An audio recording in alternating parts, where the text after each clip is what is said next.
안녕하세요, 여러분. 오늘은 정말 중요한 이야기를 나누려고 합니다. 혹시 이 영상을 보시는 동안이라도 꼭 끝까지 시청해 주세요. 여러분의 생명과 직결된 이야기니까요. 이 순간, 갑작스러운 가슴 통증이 찾아왔을 때 혼자 계신다면 어떻게 하시겠습니까? 잠시 상상해 보세요. 평범한 일요일 오후입니다. 자녀들은 각자의 삶을 살고 있고, 배우자는 잠시 외출한 상황. 평소처럼 TV를 보다가 혹은 집안일을 하다가 갑자기 가슴이 조여오는 느낌이 듭니다.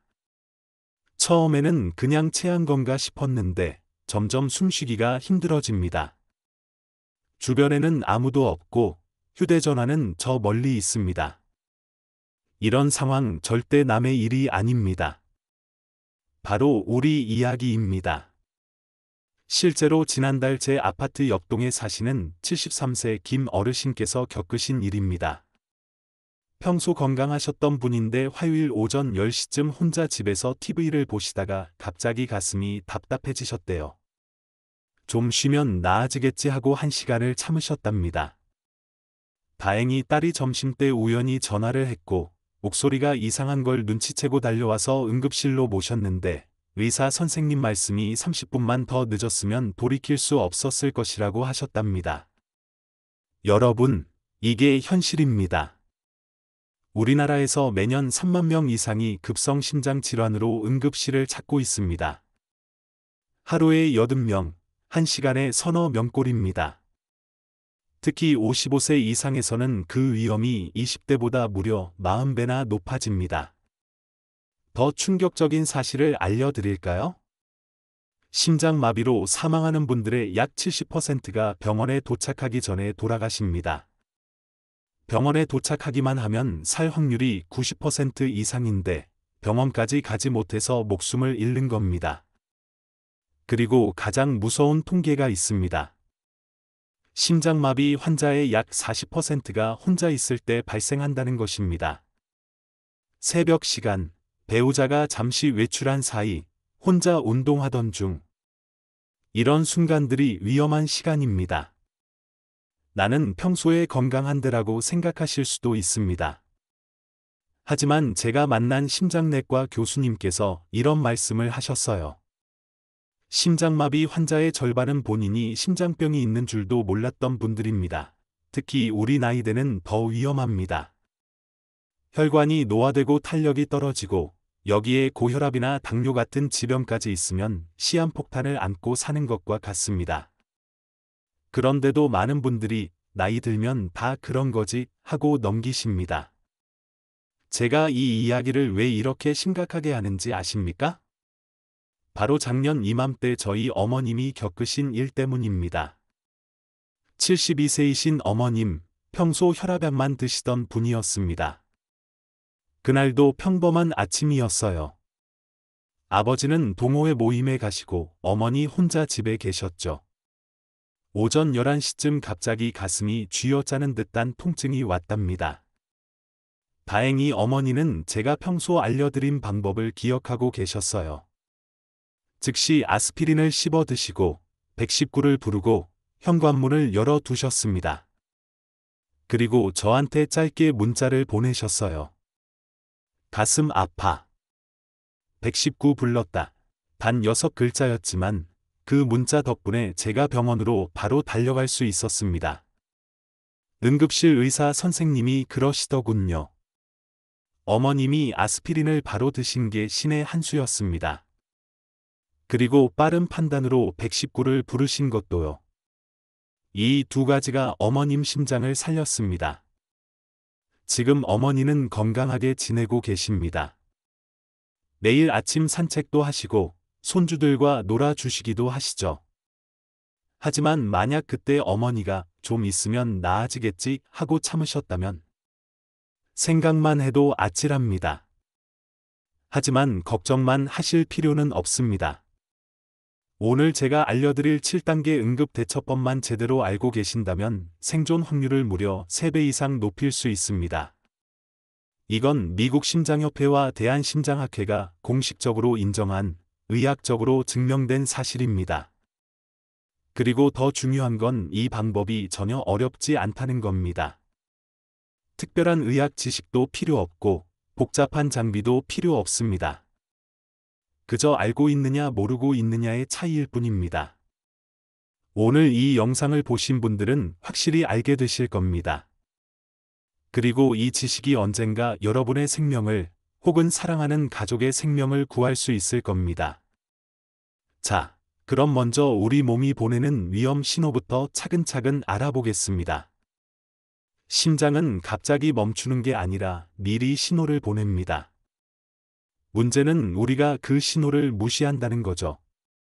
이제부터 절대 놓쳐서는 안 될 심장의 SOS 신호 4가지를 자세히 알려드리겠습니다. 이 신호만 제대로 알아도 심장마비를 미리 예방할 수 있습니다. 자, 계속 집중해 주세요. 놓치면 정말 후회할 수 있는 정보들입니다. 심장마비의 경고 신호, 절대 무시하면 안 되는 4가지. 여러분, 지금부터 제가 말씀드리는 내용을 꼭 기억해 주세요. 심장마비는 절대 갑자기 오지 않습니다.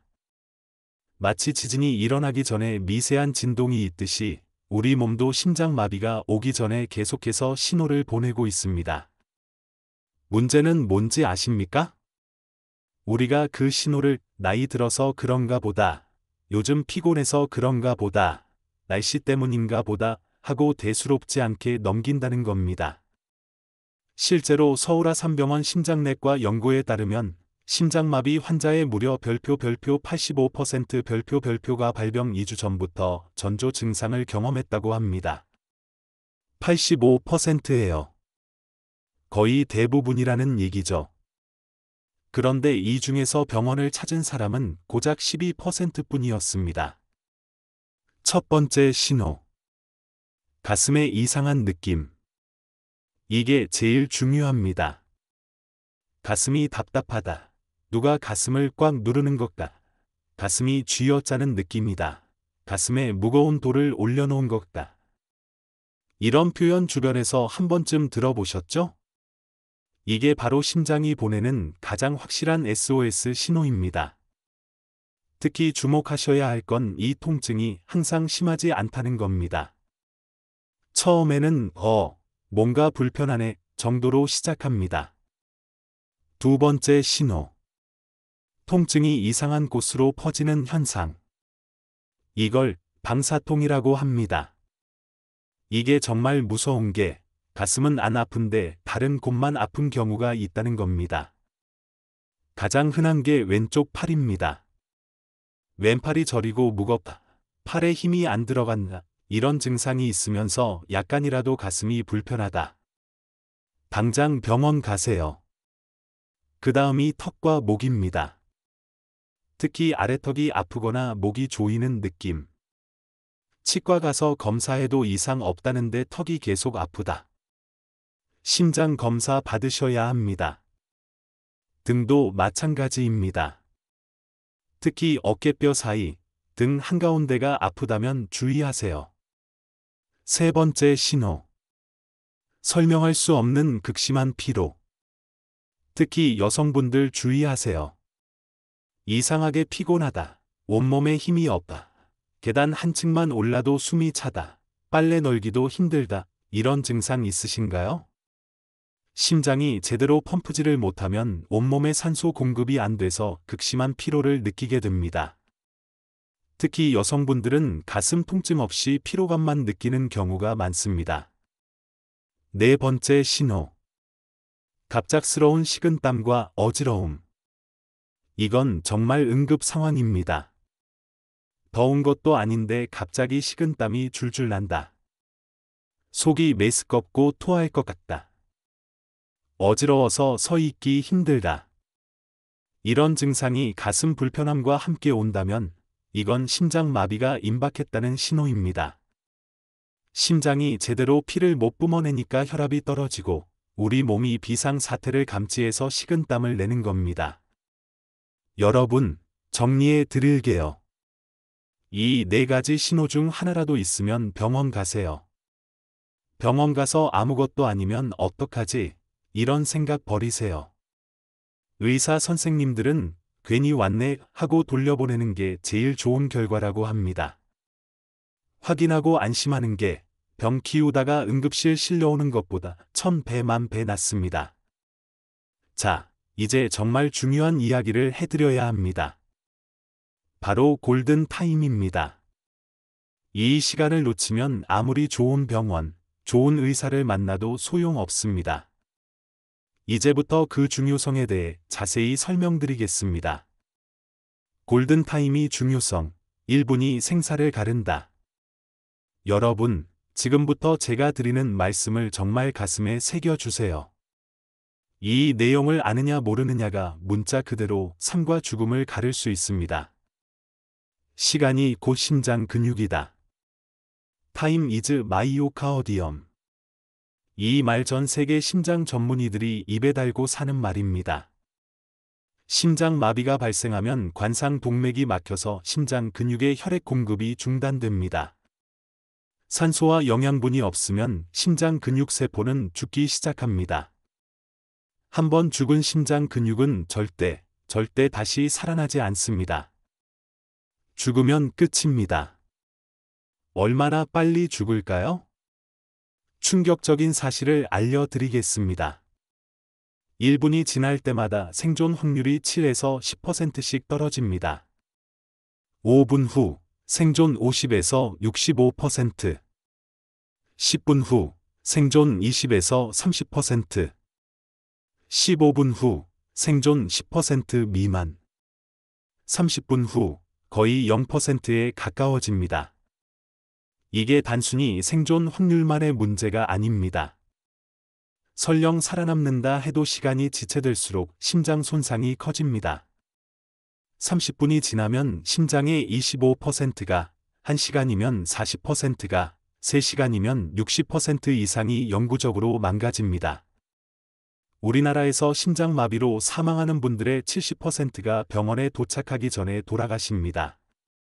병원에만 도착하면 생존율이 90% 이상인데 병원까지 가지 못해서 목숨을 잃는 겁니다. 왜 그럴까요? 첫째, 참으면 나아질 거야라는 착각. 특히 우리 세대는 참는 게 미덕이라고 배웠잖아요. 하지만 이럴 때는 참으면 안 됩니다. 둘째, 병원비가 부담돼서. 여러분, 119 구급차는 무료입니다. 그리고 심장마비는 응급의료비 지원 대상입니다. 빨리 치료받는 것이 오히려 돈을 아끼는 길입니다. 셋째, 민망해서, 폐에 끼치기 싫어서. 하지만 생각해 보세요. 가족들이 뭘 더 원할까요? 새벽에 깨워서 병원 가는 것 아니면 장례식장에서 그때 병원 갔더라면 하고 평생 후회하는 것. 골든타임은 증상 발생 후 1시간입니다. 이 1시간을 어떻게 쓰느냐가 여러분의 남은 인생을 결정합니다.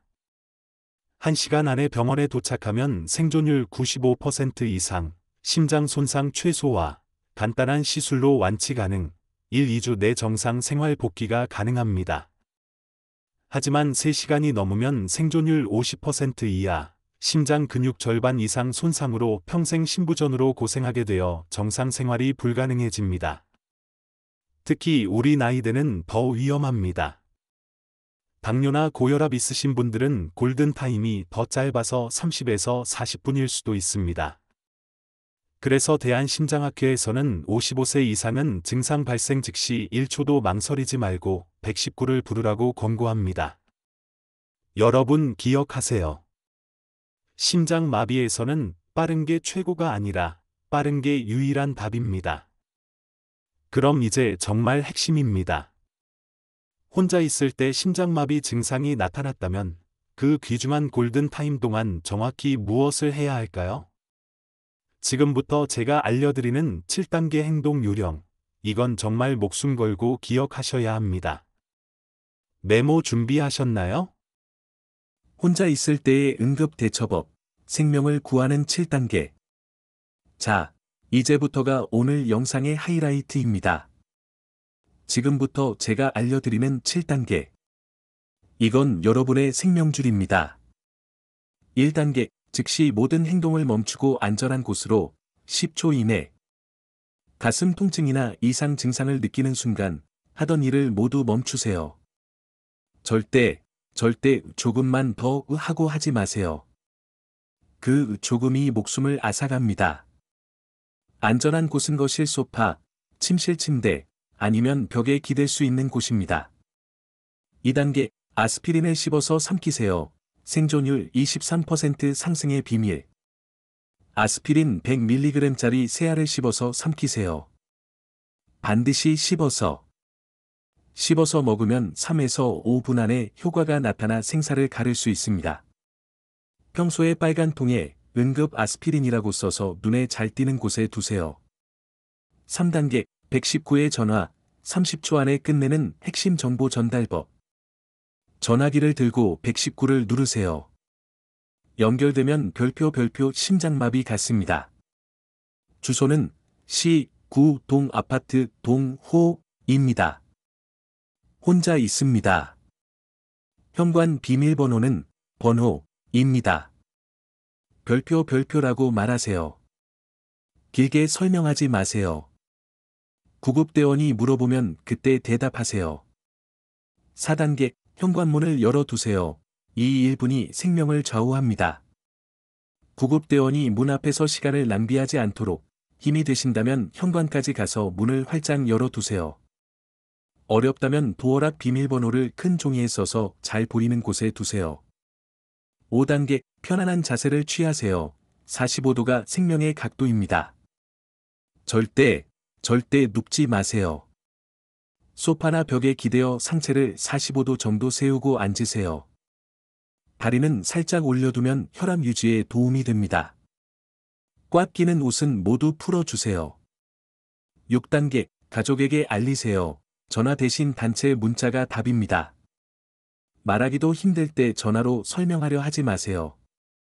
문자가 훨씬 효율적입니다. 심장 이상. 119 불렀음. 병원 갈 듯, 바로 와줘. 이렇게 짧게 단체 카톡방이나 단체 문자로 보내세요. 7단계, 호흡을 조절하세요. 4대6 호흡법으로 심장을 도우세요. 패닉 상태가 되면 과호흡이 오고 심장이 더 힘들어집니다. 4대6 호흡법을 기억하세요. 4초 동안 코로 천천히 들이마시고 6초 동안 입으로 천천히 내쉬세요. 이 방법은 심장 박동을 안정시키는 데 도움이 됩니다. 이 7단계가 복잡해 보이시나요? 실제로는 5분이면 다 할 수 있습니다. 문제는 알고 있느냐 모르고 있느냐의 차이입니다. 그래서 평소 준비가 중요한 겁니다. 평소에 준비해야 할 생존 습관, 준비된 사람은 당황하지 않는다. 이 말 꼭 기억하세요. 첫째, 아스피린을 눈에 잘 띄는 곳에 두세요. 침실, 거실, 주방 이렇게 세 곳에 준비해 두세요. 유통기한도 정기적으로 확인하시고요. 둘째, 스마트폰을 제대로 활용하세요. 요즘 스마트폰에는 응급의료 정보 기능이 있습니다. 잠금 화면에서도 볼 수 있게 설정할 수 있으니 혈액형, 복용 중인 약, 알레르기, 비상 연락처를 입력해 두세요. 셋째, 가족과 심장 응급 계획을 세우세요. 어느 병원이 가깝고 심장 시술이 가능한지 미리 알아두세요. 그리고 매달 1일을 응급 점검의 날로 정해 아스피린을 확인하고 7단계 대처법을 한 번씩 읽어보세요. 넷째, 건강 신호를 기록하세요. 오늘 가슴이 좀 답답했다. 계단 오르니까 숨이 찼다. 이런 것들을 간단하게라도 수첩에 적어 두세요. 병원 가실 때 이 기록이 의사 선생님께 큰 도움이 됩니다. 다섯째, 정기 검진을 절대 미루지 마세요. 멀쩡한데 왜 병원 가? 이런 생각 버리세요. 55세 이상이면 1년에 한 번은 심장 검사를 받으셔야 합니다. 여러분, 이 준비가 여러분의 생명을 지킵니다. 귀찮다, 나는 괜찮을 거야 하지 마시고 오늘 당장 시작하세요. 함께 만드는 생명 지킴이 네트워크. 여러분, 오늘 정말 중요한 내용들을 배우셨습니다. 다시 한번 핵심만 정리해 드릴게요. 기억하세요. 심장 마비의 경고 신호. 가슴 압박감. 통증이 팔이나 턱으로 퍼짐. 설명할 수 없는 피로. 식은땀과 어지러움. 이 중 하나라도 있으면 병원 가세요. 골든타임은 1시간입니다. 망설이지 마세요. 119가 오버라고 생각하지 마세요. 여러분의 생명이 달린 문제입니다. 7단계 응급대처법 순서를 기억하세요. 멈추고, 아스피린 씹어 먹고, 119 부르고, 문 열고, 편한 자세, 가족 연락, 호흡 조절. 이 순서를 냉장고에 붙여 두세요. 평소 준비가 생명을 구합니다. 아스피린 준비. 스마트폰 의료 정보 설정. 가족과 계획 세우기. 건강 기록. 정기 검진. 이게 전부입니다. 어렵지 않아요. 오늘 당장 시작할 수 있습니다. 자, 이제 여러분께 간곡히 부탁드립니다. 첫째, 이 영상을 가족과 친구들에게 공유해 주세요. 특히 혼자 사시는 분들, 기저질환 있으신 분들께 꼭 공유해 주세요. 여러분의 공유 하나가 누군가의 생명을 구할 수 있습니다. 둘째, 댓글에 준비했습니다라고 남겨주세요. 오늘 배운 내용을 실천하겠다는 댓글로 남겨주세요. 그리고 여러분만의 응급대처 경험이 있다면 공유해 주세요. 댓글 하나하나가 다른 분들께 큰 도움이 됩니다. 셋째, 좋아요, 구독 버튼 꼭 눌러주세요. 좋아요가 많을수록 더 많은 분들이 이 생명을 구하는 정보를 볼 수 있습니다. 여러분, 나이는 숫자일 뿐입니다. 준비하고 대비하는 사람은 90세, 100세까지도 건강하고 행복하게 사실 수 있습니다. 아직 이 나는 젊다고 생각하지 마시고 이미 늙었다고 포기하지도 마세요. 지금이 바로 여러분의 건강을 지킬 최고의 타이밍입니다. 오늘도 건강한 하루 보내시고 내일 또 다른 건강 정보로 찾아뵙겠습니다. 그리고 마지막으로 한 가지만 더. 지금 바로 일어나서 아스피린이 어디 있는지 확인해 보세요. 없다면 오늘 꼭 사 두세요. 이 작은 실천이 여러분의 생명을 지키는 첫걸음입니다.